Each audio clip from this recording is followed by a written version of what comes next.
Halo, berjumpa kembali dengan kami cerita mistis. Sebelum kami lanjutkan cerita misteri ini, jangan lupa tekan tombol subscribe, like, share agar sahabat-sahabat semua tidak ketinggalan dengan cerita misteri dari kami selanjutnya. Baik, mari kita lanjutkan cerita tentang kepala di pinggir sungai. Kejadian ini dialami Dwi sekitar tahun 1995. Ketika itu Dwi tinggal di wilayah Sawangan, Bogor, Jawa Barat. Pada saat itu penduduk di desa masih menggunakan sungai sebagai sarana mandi, cuci, dan kakus. Biasanya Dwi, ayah, dan adiknya pergi mandi pada pukul 5 sore. Tetapi pada hari itu Dwi bermain hingga lupa waktu. Akhirnya ayah dan adiknya Dwi telah lebih dulu pergi ke sungai untuk mandi. Sedangkan Dwi ketika azan maghrib baru sampai di rumah. Melihat ayah dan adiknya sudah mandi, Dwi bergegas pergi ke sungai untuk mandi. Ketika itu langit sudah beranjak gelap. Wow, serap kayaknya ini ya. Keadaan sungai sudah sangat sepi. Dwi sedikit merasa takut saat itu, tetapi ia tidak menghiraukannya. Dwi pun mandi. Setelah 15 menit Dwi telah selesai dengan mandinya. Ia melihat langit sudah sepenuhnya gelap. Ia pun bergegas naik dari sungai. Kebetulan di salah satu sisi sungai itu terdapat pohon bambu. Ketika Dwi sedang berjalan naik, tiba-tiba ia mendengar suara kasak-kusuk yang berasal dari arah kebun bambu. Langkah Dwi pun terhenti. Ia coba memfokuskan pandangan ke arah asal suara, mencoba melihat di antara gelapnya malam. Suara itu masih terdengar. "Woi, siapa tuh?"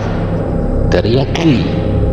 Ia menyangka ada seseorang di sana, tetapi belum sempat mulut Dwi menutup kembali, ia sangat kaget karena ia tiba-tiba dari kebun bambu itu muncul kepala tanpa badan.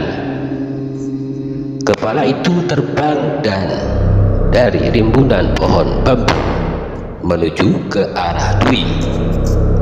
Ia melihat dengan jelas kepala itu. Wajahnya hitam.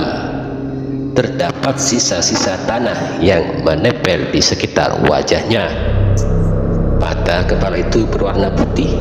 Di sela-sela bibir kepala itu menyembul 2 buah taring menyerupai taring babi. Ekspresi wajah kepala itu seperti sangat lapar dan siap menyerang Dwi. Melihat itu, seketika Dwi terjatuh, berusaha menjauh sejauh mungkin. Tetapi sayangnya jantung Dwi berdetak tak beraturan dan tubuhnya sudah lemas. Sedangkan kepala itu semakin dekat. Akhirnya Dwi tidak sadarkan diri. Begitu ia terjaga, ia sudah dikelilingi ayah dan warga desa yang beramai-ramai mencarinya dengan membawa obor. Dwi pun digotong ke rumahnya. Begitu sampai di rumah, Dwi hanya bisa menangis. Ia tidak berani keluar rumah hingga beberapa hari. Ternyata sungai itu memang dihuni makhluk kepala tanpa tubuh yang suka meneror siapa saja yang berada di sungai selepas maghrib. Oh iya, satu lagi, saat Dwi ditemukan terdapat luka membiru di lehernya. Tidak ada yang tahu apa penyebab luka itu. Dari semua cerita ini bisa menjadi peringatan bagi kita agar supaya selesai azan maghrib atau petang kita tidak seharusnya pergi ke sungai tanpa ditemani seseorang, biar tidak terjadi seperti hal ini.